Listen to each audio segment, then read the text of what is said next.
Good morning, students. Today we will start same topic, that is fractions.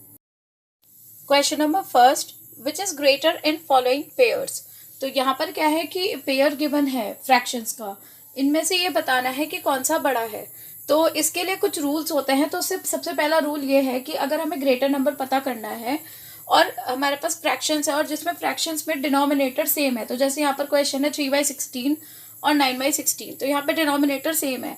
तो इस case में क्या होता है कि जब अगर डिनोमिनेटर सेम होंगे तो हम लोग ऊपर न्यूमरेटर को चेक करेंगे. तो न्यूमरेटर में यहाँ पर एक जगह 3 है और एक में 9 है, तो 3 और 9 में 9 बड़ा होता है. तो इससे हमें ये पता चल जाएगा कि 9/16 जो फ्रैक्शन है वो 3/16 से बड़ा होगा. तो इस वाले रूल में ये है कि अगर डिनोमिनेटर सेम होते हैं तो हम न्यूमरेटर को चेक करेंगे, तो जो न्यूमरेटर में बड़ा होगा वही वाला फ्रैक्शन बड़ा होगा. नेक्स्ट इज 1/10 और 1/20. इन दिस केस अगर देखते हैं तो यहाँ पे न्यूमरेटर सेम है, दोनों में न्यूमरेटर 1 दे रखा है. तो इस केस में क्या होता है कि जब अगर न्यूमरेटर सेम होगा तो हम डिनोमिनेटर को चेक करेंगे, तो जो डिनोमिनेटर में जो सबसे छोटी डिजिट होगी वही सबसे बड़ा फ्रैक्शन होगा. तो यहाँ पर अगर देखें तो डिनोमिनेटर में एक में 10 है, एक में 20 है, तो 10 जो है वो 20 से छोटा होता है, विच मीन्स कि जो 1/10 है वो वाला फ्रैक्शन बड़ा होगा. तो ये रूल नंबर 2 है कि जिसमें न्यूमरेटर अगर सेम है तो हम डिनोमिनेटर में चेक करेंगे और डिनोमिनेटर में जो वैल्यू छोटी है वही वाला फ्रैक्शन बड़ा होगा. नेक्स्ट इज 13/28 और 17/28. तो यहाँ पे डिनोमिनेटर सेम है, तो ऊपर की डिजिट देखी 13 और 17, तो definitely 17 is greater than 13. So 17/28 fraction जो है वो बड़ा होगा 13/28 से. नेक्स्ट इज 15/24 और 15/72. यहाँ पर न्यूमरेटर सेम है तो नीचे की डिजिट चेक करी जाएगी, तो जो 24 है वो 72 से छोटा है, विच मीन्स कि 15/24 जो फ्रैक्शन है वो बड़ा होगा 15/72 से. नेक्स्ट इज 14/17 और 42/51. तो यहाँ पर डिनोमिनेटर जो है डिफरेंट है, तो यहाँ पर एलसीएम निकालना पड़ेगा. तो 17 और 51 का एलसीएम निकाला तो एलसीएम आ गया 51. तो डिनोमिनेटर यहाँ पर सेम हो गया. फिर हम 17 की टेबल में देखेंगे कि 51 कितने टाइम्स आता है, तो 17 3 ज़ा 51 होता है. तो उस 3 की मल्टीप्लाई ऊपर वाले 14 से कर देंगे, तो 14 इंटू 3. और फिर 51 की टेबल में 1 टाइम आएगा, तो 51 1 ज़ा 1 51, एंड देन उस 1 की मल्टीप्लाई 42 से हो जाएगी, तो 42 मल्टीप्लाई बाय 1. तो 14 3 ज़ा होता है 42 और 42 1 ज़ा 42 होता है, तो ये आ गया 42 और 42/51 करके आ गया. तो अब ये इसका मतलब क्या हुआ कि दोनों के दोनों जो है फ्रैक्शंस जो डिनोमिनेटर सेम करके आए, तो उसमें आंसर आ गया 42 सेम आ रहा है, इक्वल आ रहा है. तो इसका मतलब ये हुआ कि 14/17 और जो 42/51 है, ये दोनों के दोनों जो फ्रैक्शंस हैं ये इक्वल होंगे. Next question is which is smaller in following pairs. यहाँ पे पेयर्स गिवन है और यहाँ पे बताना है कि स्मॉलर कौन सा है. तो यहाँ पे 12/33 एंड 42/76. तो यहाँ पर 33 और 76 का एलसीएम निकाला तो एलसीएम आया 2508. फिर उसके बाद 33 के जो केस में 2508 जो आता है वो 76 टाइम्स आता है, तो उस 76 की मल्टीप्लाई ऊपर वाले 12 से कर दी. फिर 76 के केस में 33 टाइम्स 2508 आता है, तो उस 33 की मल्टीप्लाई ऊपर वाले 42 से कर दी. तो 12 into 76 gives 912 and 33 into 42 gives 1386. तो यहाँ पे 1386 जो है वो बड़ा है, और ये किस चीज़ का बना हुआ है, दैट इज 42/76 का. तो इसका मतलब क्या हुआ कि जो हमारा 42/76 है वो बड़ा हुआ और जो दूसरी वाली जो फ्रैक्शन है वो छोटी होगी. नेक्स्ट इज 6/10 और 7/13. तो यहाँ पे भी डिनोमिनेटर डिफरेंट है. तो पहले एलसीएम निकाला, तो एलसीएम निकालने के बाद हमारा एलसीएम आ गया 130. तो यहाँ पे हमने डिनोमिनेटर में 130 लिखा, फिर 10 की मल्टीप्लाई 13 से करी तो वो 130 आया. तो उस 13 की मल्टीप्लाई ऊपर वाले 6 से कर दी, तो 6 इंटू 13. फिर इधर राइट साइड में 13 की मल्टीप्लाई 10 से करेंगे तो 130 आएगा. उस 10 की मल्टीप्लाई ऊपर 7 से करी तो 70 हो गया. तो 6 इंटू 13 78 और 7 इंटू 10 70 हो गया. सो जो 78/130 है वो है 6/10 का, और 70/130 वो आया 7/13 का. तो 70 जो है वो 78 से छोटा है, तो इसलिए 7/13 जो फ्रैक्शन है वो छोटा होगा. नेक्स्ट इज 2:1/5 और 2:3/7. तो ये मिक्स फ्रैक्शन में है, इसको पहले हम ओपन करेंगे इम्प्रॉपर फ्रैक्शन में. तो इसको 2:1/5 को जब ओपन किया तो 11/5, 2:3/7 को किया तो 17/7. फिर 5 और 7 का एलसीएम निकाला, क्योंकि डिनोमिनेटर डिफरेंट है तो एलसीएम आ गया 35। तो नीचे डिनोमिनेटर हुआ 35, फिर 5 7 सा 35, सो 7 की मल्टीप्लाई ऊपर 11 से कर दी, फिर 7 5 सा 35, उस 5 की मल्टीप्लाई ऊपर 17 से कर दी। After that 7 multiply by 11 gives 77 and 17 into 5 gives 85। So यहाँ पर 77 जो है वो 85 से छोटा होगा, विच मीन्स कि जो 11/5 है वो वाला फ्रैक्शन 17/7 से छोटा होगा, और 11/5 किसका है, 2:1/5 का, तो 2:1/5 is less than 2:3/7। Next is 12/13 और 5/11। सो यहाँ 13 और 11 का एलसीएम निकाला तो एलसीएम आ गया 143। सो फिर 13 की टेबल में 11 टाइम्स 143 आता है, तो उस 11 की मल्टीप्लाई ऊपर 12 से करी। Then in case of 11, 11 into 13 gives 143, तो 13 की मल्टीप्लाई ऊपर 5 से करी। So 12 into 11 gives 132 and 5 into 13 gives 65। तो यहाँ पर 65 जो है वो 132 से छोटा है। सो 5/11 जो फ्रैक्शन है वो छोटा होगा 12/13 से। नेक्स्ट इज 9/14 और 8/14।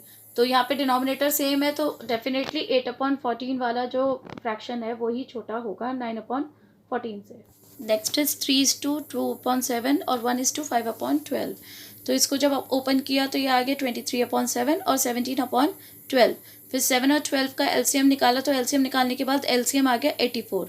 तो डिनोमिनेटर में हमने लिखा 84, फिर 7 12 से 84 होता है, देन 12 की मल्टीप्लाई 23 से होगी।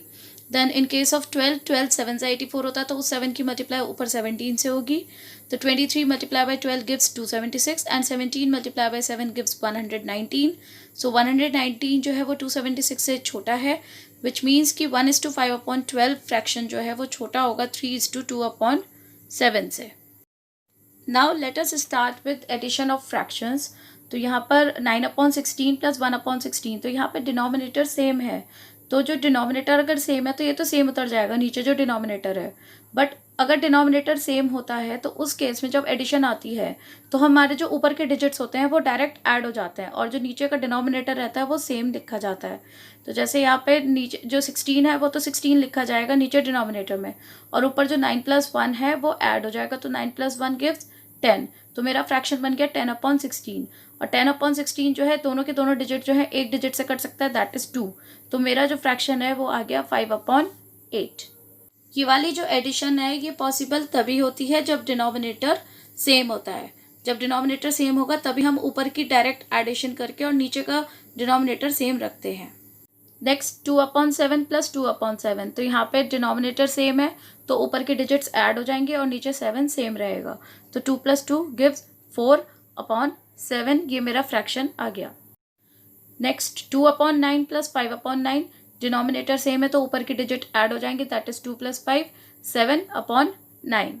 Next is 8/33 plus 14/33। यहाँ पे भी डिनोमिनेटर सेम है तो 8 + 14 गिव्स 22/33, और दोनों डिजिट जो है 11 से कट जाएंगे, तो इसका जो फ्रैक्शन आ गया that is 2/3। Next is 3/17 plus 4/17। Denominator same है तो 3 + 4 7/17 आंसर आ गया। Then 18/23 plus 12/23। डिनोमिनेटर सेम है तो 18 और 12 को ऐड किया तो आंसर आ गया 30/23। 8/19 प्लस 7/19। डिनोमिनेटर सेम है तो 8 और 7 को ऐड करेंगे, that is 15/19। Next is 9/16 plus 11/16। Denominator same है तो 9 + 11 गिव्स 20/16। दोनों के दोनों डिजिट जो हैं ये आपके 4 से डिवाइड हो जाएंगे, तो आंसर आ गया 5/4। Next is 7/32 plus 12/32। Denominator same है तो 7 + 12 गिव्स 19/32 फ्रैक्शन आ गया। Next question is 6/12 plus 3/8। अभी तक जो प्रीवियसली अभी हम लोग जो पढ़ रहे थे उसमें डिनोमिनेटर सेम थी तो उसकी एडिशन डिफरेंट होती है, उसमें डायरेक्ट मतलब ऊपर के डिजिट्स ऐड हो जाते हैं। बट इन दिस केस यहाँ पे डिनोमिनेटर डिफरेंट है, तो यहाँ पे डिनोमिनेटर को सेम करने के लिए एलसीएम निकालना पड़ेगा। तो यहाँ पे 12 और 8 का जब एलसीएम निकाला तो एलसीएम आया 24। फिर उसके बाद डिनोमिनेटर में 24 लिखा, फिर 12 2 = 24 होता है। देन उस 2 की मल्टीप्लाई ऊपर 6 से करी, दैट इज 6 × 2 प्लस फिर 8 3 = 24, तो 3 की मल्टीप्लाई ऊपर वाले 3 से करी तो 3 × 3।